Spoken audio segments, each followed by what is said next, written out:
मान्यवर, संविधान के अनुच्छेद 356(1) के अंतर्गत राष्ट्रपति महोदय द्वारा 13 फरवरी 2025 को जारी की गई उद्घोषणा का अनुमोदन करने का मैं प्रस्ताव लेकर सदन के सामने आया हूं। मान्यवर, हम सब जानते हैं कि हाईकोर्ट के एक फैसले के कारण मणिपुर में दो समुदायों के बीच में आरक्षण संबंधी विवाद के कारण एक जातीय हिंसा का उद्भव हुआ। मान्यवर, ये रायट्स नहीं है ना टेररिज्म है। ये हाईकोर्ट के एक फैसले के इंटरप्रिटेशन के कारण दो समुदायों के बीच में जातीय हिंसा हुई। सभी सदस्यों ने इस पर काफी चिंता व्यक्त की है मान्यवर, और उन्होंने कहा कि भाई तुरंत शांति हो, पुनर्वास के लिए तुरंत प्रयास किए जाएं, केसों की न्यायिक जांच हो और जो पीड़ित है उनकी पीड़ा कम करना और उनका जो नुकसान हुआ है इसकी भरपाई होनी चाहिए। मान्यवर, दिसंबर, जनवरी, फरवरी और मार्च 4 महीने से वहां पर हिंसा नहीं है, और जहां तक कैंपों का सवाल है, पहले से ही इसके अंदर खाने पीने की व्यवस्थाएं, दवाइयां, मेडिकल सुविधाएं, ये सब सुनिश्चित कर लिया गया है। टेक्निकल एजुकेशन, मेडिकल एजुकेशन की वहां पर ऑनलाइन व्यवस्था हो चुकी है। प्राइमरी एजुकेशन के लिए कैंपों के लिए अंदर ही वहां पर वर्ग लगाए गए हैं, जहां इनकी पढ़ने की सुविधा करने का प्रयास किया गया। मैं नहीं कहता कि ये सुविधा अपने घर में रहकर बच्चा पढ़ता है इतनी अच्छी है, मगर हम सब जानते हैं मान्यवर, जब जातीय हिंसा होती है तब ये सारे प्रश्न खड़े होते हैं। मुझे लगता है कि इसको पार्टी के साथ एकदम जोड़ना नहीं चाहिए। मैं इस तरह का जवाब भी देना नहीं चाहता सदन में कि आपके समय में इतनी हिंसा हुई थी, हमारे समय में इतनी हुई, आपके समय से हमारे समय में कम हुई है। हिंसा होनी ही नहीं चाहिए। इसमें इन प्रिंसिपल किसी की इस सदन में असहमति नहीं है, परंतु पिक्चर इसी तरह से खड़ा करने का प्रयास किया कि भाई भाजपा के शासन में ही जातीय हिंसा हुई है। मान्यवर, मैं 2-3 चीजों पर ध्यान आकर्षित करना चाहता हूं। पहले मैं सिर्फ मणिपुर की ही बात करूंगा। मणिपुर में 1993 में जातीय हिंसा हुई, नागा कुकी संघर्ष हुआ। 93 से 98 तक 5 साल तक चला, 750 मौतें हुई, और मान्यवर इसके अंदर छूट-फूट घटनाएं 1 दशक तक चलती रही।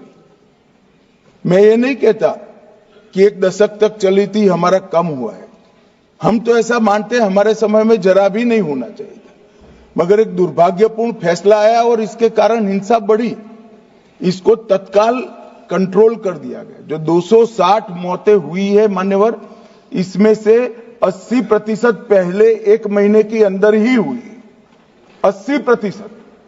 बाकी सारी मौतें बाकी महीनों में होती गई। मान्यवर, कुकी पाइते संघर्ष हुआ 97-98 में, 50 से ज्यादा गांव नष्ट कर गए, 40,000 लोग विस्थापित हुए, 352 लोग मारे गए, सैकड़ों घायल हो गए, 5,000 घर जलाए गए। मतई पंगल संघर्ष हुआ 1993 में, उस वक्त 100 से ज्यादा मृत्यु हुई थी और 6 माह तक हिंसा चली। अब मैं चित्र इस तरह से खड़ा कर दिया गया कि भारतीय जनता पार्टी विफल हो गई। मैं इतना ही कहना चाहता हूं, ये तीनों हिंसा, बड़ी बड़ी हिंसा, 10 साल, 3 साल और 6 माह और सैकड़ों मृत्यु, इससे भी ज्यादा, वो इंडी अलायंस के शासन में तीनों वक्त आपके ही प्रधानमंत्री थे और उसके बाद भी नहीं गए, कोई गृह मंत्री भी नहीं गया। जो मुद्दे उठाते हैं उनको मेरा सिर्फ छोटा सा वास्तविकता मैं बताना चाहता हूं। और मान्यवर, ये तो जातीय हिंसा थी। हमारी सरकार आई 2017 में, उसके पहले 5 साल में एवरेज 1 साल के अंदर 212 दिन मणिपुर बंद रहा है। मान्यवर, कोई जातीय हिंसा नहीं थी। लगभग 1000 से ज्यादा एनकाउंटर हो गए। सुप्रीम कोर्ट को संज्ञान लेना पड़ा था। मान्यवर, हमारे 6 साल में एक भी दिन बंद नहीं रहा, ब्लॉकेड नहीं हुआ, हिंसा नहीं हुई। जब एक विशिष्ट परिस्थिति हुई कि सुप्रीम कोर्ट के एक जजमेंट का इंटरप्रिटेशन दोनों समुदायों ने अपने अपने खिलाफ किया, अरे हाईकोर्ट के, और 2 ही दिन में हिंसा भड़क गई। और एक ये भी कहा गया कि इसको नजरअंदाज किया गया। जिस दिन जजमेंट आया उसी दिन यहां से कंपनियां वायुसेना के विमान में मान्यवर वहां रवाना कर दी। कोई नजरअंदाज नहीं किया। इस सब में हम सबकी संवेदनाएं बराबर है, भाई होनी ही चाहिए। परंतु मेरा आप सभी से भी विनती है कि सरकार शांति प्रस्थापित करने के सभी प्रयास, उच्चतम प्रयास कर रही है। कृपया इसको पॉलिटिसाइज न करिए, और पॉलिटिसाइज करना है तो फिर डिबेट होगी, उसमें जवाब भी पॉलिटिकल देना पड़ेगा। मगर मैं नहीं चाहता। मान्यवर, मैं चाहता हूं जिसका भी मृत्यु हुआ है, इस सदन ने उसके प्रति सम्मान रखना चाहिए, संवेदना रखनी चाहिए, मन में दर्द भी रखना चाहिए। राष्ट्रपति शासन आने के बाद दोनों समुदायों से चर्चा भी हुई। 2 मीटिंग दोनों समुदायों के सारी संस्थाओं से अलग अलग हुई है, और बहुत कम समय में एक संयुक्त मीटिंग भी भारत सरकार के गृह विभाग के अधिकारियों के साथ होगी। हम इसका रास्ता ढूंढने का प्रयास भी कर रहे हैं। मगर पहली चिंता शांति प्रस्थापित करने की है। जैसा मैंने कहा, 4 महीने से एक भी मौत नहीं हुई है, 2 इंजर्ड हुए हैं, और परिस्थिति बाय एंड लार्ज कंट्रोल में। मैं नहीं कहता संतोषजनक है। जब तक ये विस्थापित कैंपों में रहे तब तक संतोष होने का सवाल ही नहीं। पुनर्विसान पैकेज पर भी अभी चर्चा चल रही है मान्यवर।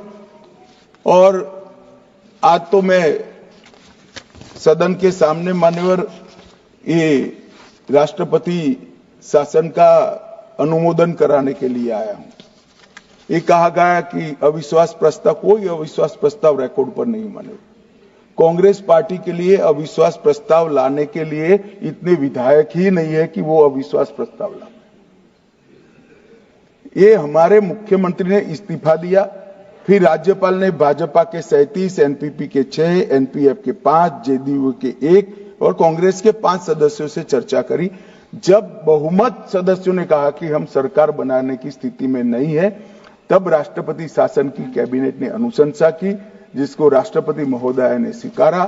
और जो सुप्रीम कोर्ट का जजमेंट है, इसके हिसाब से मैं 2 माह के अंदर इसका अनुमोदन लेने के लिए आया हूं।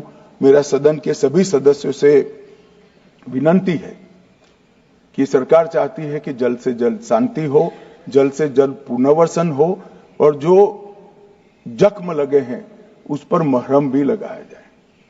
कृपया सभी दल एक मत होकर ये राष्ट्रपति शासन के निर्णय का अनुमोदन करें, ऐसा मैं आपके माध्यम से विनती करना चाहता हूं।